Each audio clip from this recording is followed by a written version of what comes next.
في يوم من الأيام يا صاحبي في عهد الخليفة عمر بن الخطاب رضي الله عنه، جاء رجال من الصحراء، جاي من الصحراء للمدينة المنورة، وكان معه ناقته لازمها بخطامها، والناقة تمشي وراه والرجال يمشي قدامها إلى أن دخل في بنيان المدينة. أول ما دخل في بنيان المدينة وجد له مزرعة. الناقة وقفت عند المزرعة وجلست تاكل من ثمارها، وطلع بالصدفة صاحب المزرعة وشاف الناقة تاكل من الثمار، فخذا له ذاك الحجر الكبير وضرب الناقة على رأسها فماتت الناقة.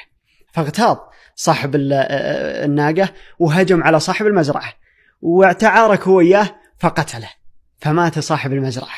الله أعلم ببركة ذا الناقة. فلما مات صاحب المزرعة صاح الناس واجتمع الصحابة وأمسكوا بصاحب الناقة وأتوا به إلى عمر بن الخطاب رضي الله عنه. سأله وش الحاصل؟ قال والله الرجال ذبح ناقتي وأنا هجمت عليه ولعلي زودت الكيلة عليه شوي ومات الرجال، سأل الله له الرحمة والمغفرة. فقال عمر بن الخطاب هل لصاحب المزرعة من ولي؟ فوجدوا له ولي اللي هو ولده عمره 10 سنوات تقريبا. فقال عمر بن الخطاب لك خيارين، أما أنك تعفي عن الرجل، أو أن حنا نقيم في حد الله ونقتله بأبيك.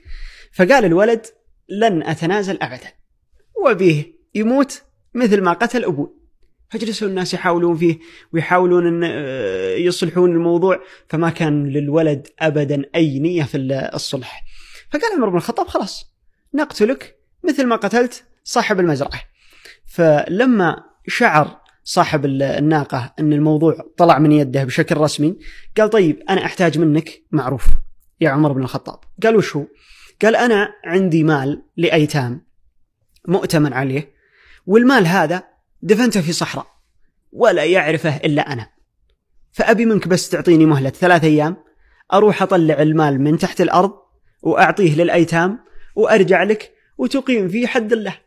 فقال عمر بن الخطاب عجب، كيف أفكك وترجع لي وأنا بقتلك؟ هذا أمر لا يمكن أني أرضاه أبدا، حنا بنقتلك ومثل عملك وما جنته يداك.